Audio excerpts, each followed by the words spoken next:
So my next guest is Pinky Cole. She is the owner of the crazy popular restaurant and brand known as Slutty Vegan.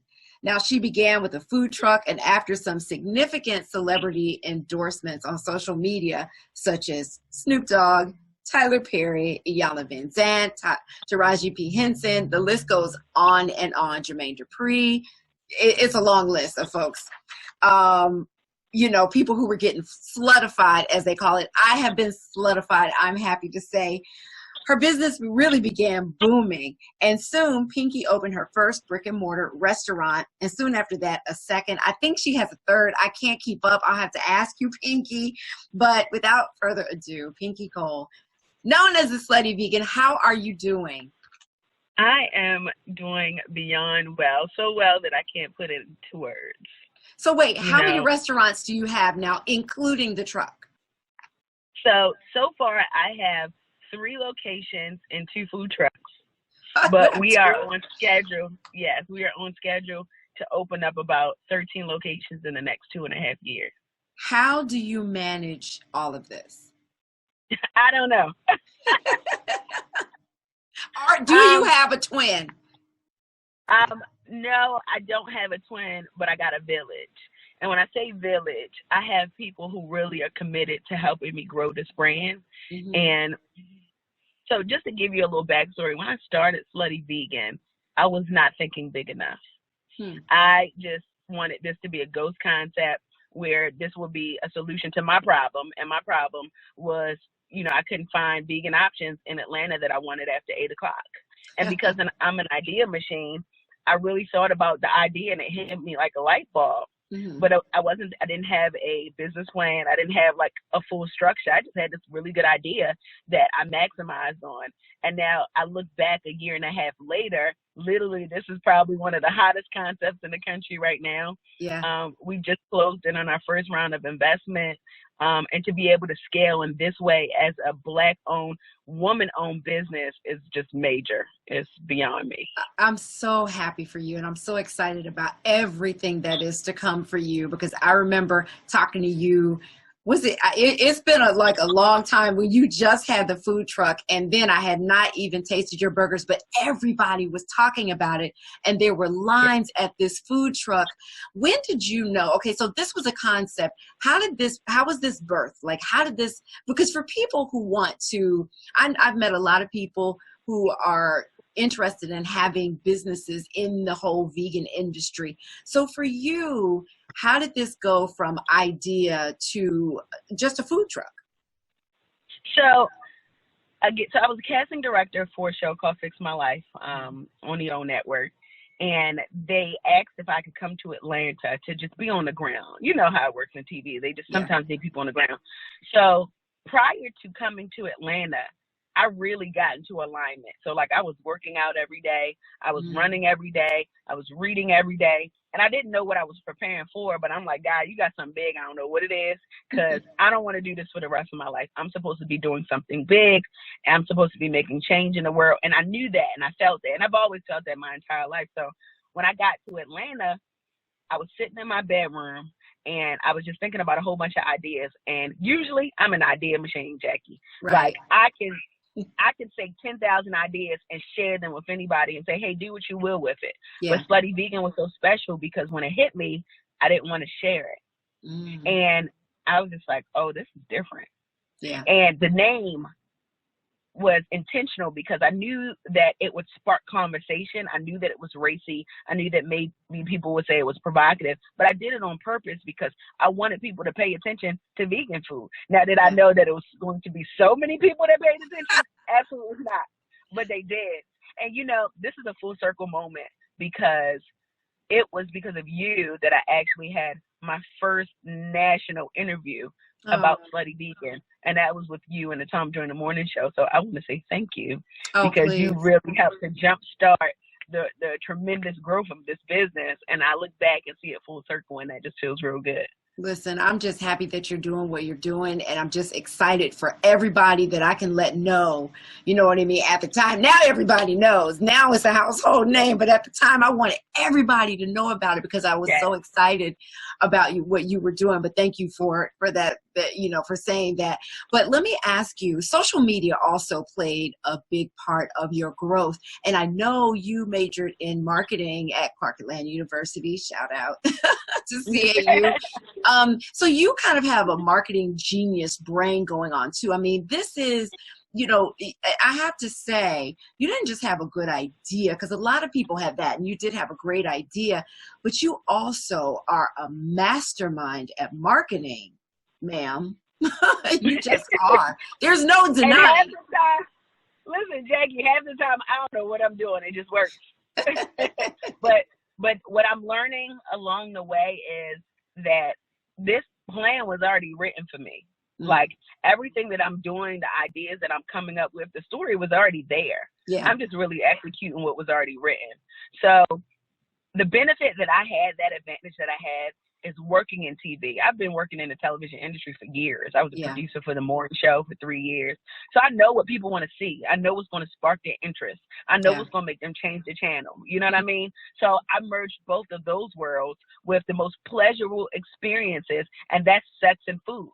And when you merge those worlds, you get a formula for success. It's the truth, right?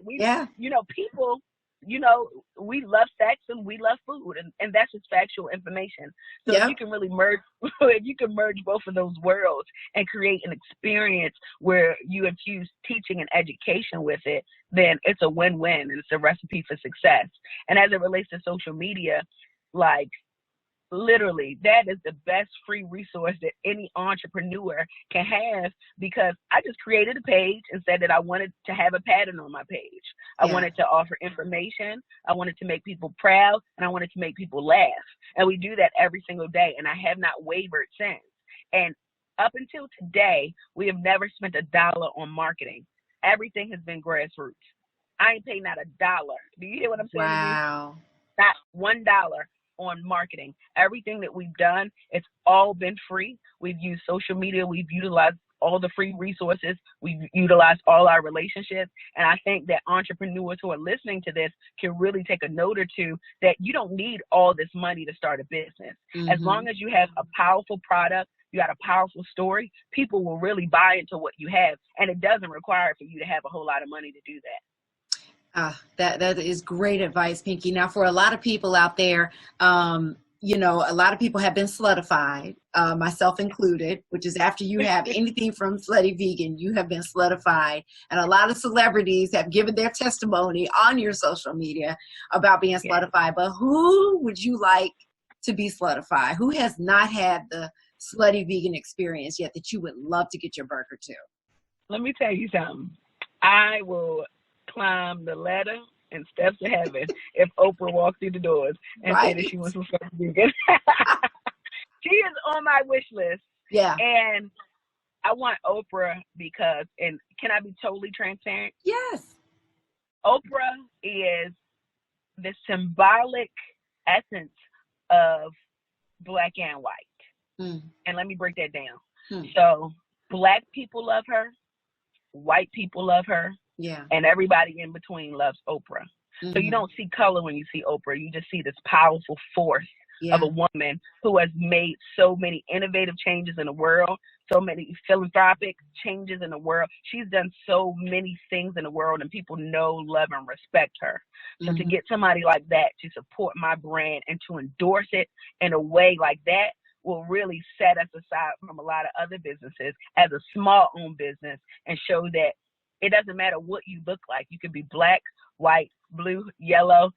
I don't care about that. As long as you come to my restaurant, you're coming in the name of food. Yeah. You're going to come and you're going to have a great experience. And you're going to leave with the food, but that experience is going to last you a lifetime. And Oprah would be that perfect person to really merge those worlds and merge that gap. Girl, I'm going to lay hands on the computer that Oprah is just going to reach Oprah. She's going to put you on her list of favorite things for 2020. Yes. That would be amazing. that is the intention, and I believe it. Let me tell you something. There is nothing too big for my God. The things that I witnessed in my business, the things that I've seen, I could only dream of things like this. Like, Yeah. I would have never imagined. So nothing is unrealistic at this point. So us even having a conversation about Oprah, that is very well possible, and I'm believing in that's going to happen. Listen, with everything that you have accomplished thus far, it is very real that it could happen. It may happen, before the end of this month. Yeah, absolutely. Absolutely. I agree. Now, I read somewhere, but it wasn't a direct quote from you, so correct me if I'm wrong. Are you franchising? So we are franchising, but we're going to do it in about 3 years. Okay. So I got this philosophy, Jackie, that my business, this is my dream. This is not a job for me, right? Yeah. So this is my dream realized. So I don't care about the money. The money is going to come. Mm-hmm. So I could easily franchise the business. We get about 20 to 30 requests every single day. But I know the intention and I know the long-term play that I want to make happen in my business. And in order to be able to franchise, I got to make sure that the systems, the processes and procedures, and just that brand identity and that cultural experience is sound. And as long as that's sound, then I can franchise. But for now, we're operating fully corporate, and it feels good to know that we can grow and build. Every single day I learn something new in business. Yeah. Like, I don't consider myself a restaurateur. I'm just somebody that had a really great idea that built on the idea, and it worked, right? Yeah. So every day there's challenges, but with those challenges, we learn from those challenges. And I want to make sure that we are truly sound as a business before we hand the baby over, because it truly is a baby. Yeah. Like right now, the baby is in the terrible two phase. Yeah, the baby is in the terrible two phase, crying all the time, but you love that baby, you know, and a village comes through to support that baby. And whenever you need some help, you got your village right there. So I'm really focused on that right now. And eventually in about 3 years, we'll franchise. Well, I want to focus on, and that's great news. I'm glad that you're doing that. And I'm glad you're doing it at your own pace and that you're not going too fast with that. But something that I do want to point out and let people know in case that they don't is that you're also taking the time to give back. Please share what you did for a group of Clark Atlanta University students. Yes. So Slutty Vegan, we do a lot of give backs, right? And I learned that. Just to be clear, I learned that from my mom. My mom was an immigrant in this country, and she would bring other Jamaicans from Jamaica to stay at my house who had nowhere to go. So I grew up seeing a woman be so selfless and help other people. I've seen that. So that felt good seeing that. So as an adult, it is my duty, like it's my responsibility to make sure that I'm always giving back. And what better way to do it than to do it through my business? So my colleague and I, we took 30 students from Clark Atlanta University and we paid off their school balances so that they can graduate. And when I tell you, that was success to me, right? That is what success looks like to me, where you can do well in your business and you have enough resources to support and help somebody else. That feels the best. When I say it's the best feeling in the world, for me to be able to really do something like that. And those kids were happy. Like, we really helped to support them and focusing on their education so that they didn't have to worry about money. Yeah. Like, if they don't have to worry about money, then, you know, everything else, they can focus on being great. They can focus on being leaders. They can be focused on graduating. They don't have to focus on the little things. So, yeah, that's so good. Student debt can definitely be a barrier to success for so many people trying to start out. And even, you know, years after graduating, it can just stick with you for so long. So I do want to ask you about your formative years. You know, I was reading about your father being sentenced to life. You know, I think the day you were born or close to when you were born, but I never hear you talk about that. I never hear you talk about your story as, you know, being, you know, I never hear you talk about tough beginnings. You're always so positive and so focused and so driven. You know, what are your thoughts on, you know, how do you see those early years of your life? Was it a struggle? So it just depends on how we describe struggle, right? Because everything in life for me is a lesson learned. And I'm intentionally positive. Like, I have hard days, right? I'm human. I have days where I want to cry sometimes. I have days where they don't look like how I want it to look. But I realize that there's something that I always can learn from this. What am I learning from this? So I'm so grateful for the universe for birthing me into the world of a circumstance. And what my circumstance was is my father was being sentenced to prison the day that I was born. The circumstance is the circumstance was my mother working 4 jobs every single day to make sure that the lights were always on, that the food was always on the table, that we always had all the things that we needed, not wanted, but needed. So it taught me how to hustle. It taught me how to be a survivor, and it taught me not to beg, borrow, or steal from anybody. So to somebody else, it may have looked like a struggle, but that was like the best schooling that I could have ever gotten in my life. Because now as an adult woman, I look back at all of the things that I did have and the things that I didn't have, and it worked out in my favor tremendously because it shaped me to be the businesswoman, the woman, the sister, and the friend that I am today. Like, my dad was in federal prison, and he used to tell me to read books while he was behind bars. Like, he would tell me about business and trading behind bars.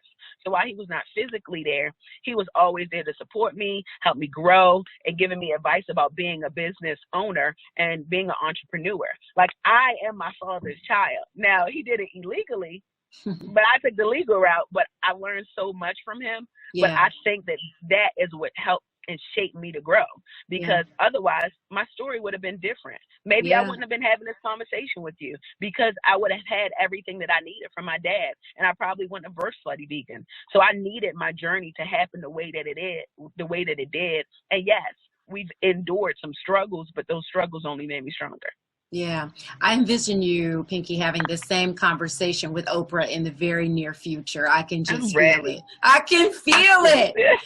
Well, listen, I know you are so busy, but I appreciate you for taking the time to be on the Vegan Sexy Cool podcast. I really do love everything that you're doing. I love you as a person. I really do. I think you're just an incredible human being, not just the business, just who you are. Thank you. I appreciate that. Thank you so much. All right. Well, get out there, and because I know there are lines around buildings. There's actually a line down the street right now. You and these lines. Well, I will be in Atlanta soon, and hopefully I don't have to wait in line. I'm hoping. You will never have to wait, okay? Ever have to wait in line. All right, Pinky Cole, thank you so much. All right. Thank you so much. See you soon. All right. And everybody should follow you at Slutty Vegan everywhere, right? On social media? Slutty Vegan ATL on all social channels, sluttyveganatl.com, or you can come to the restaurant. We located in Atlanta. Just say Slutty Vegan. Somebody going to point you in the direction. I know that's right. Okay, sis. Thank you so much. Thank you. See you soon. Okay, honey. Bye. Bye.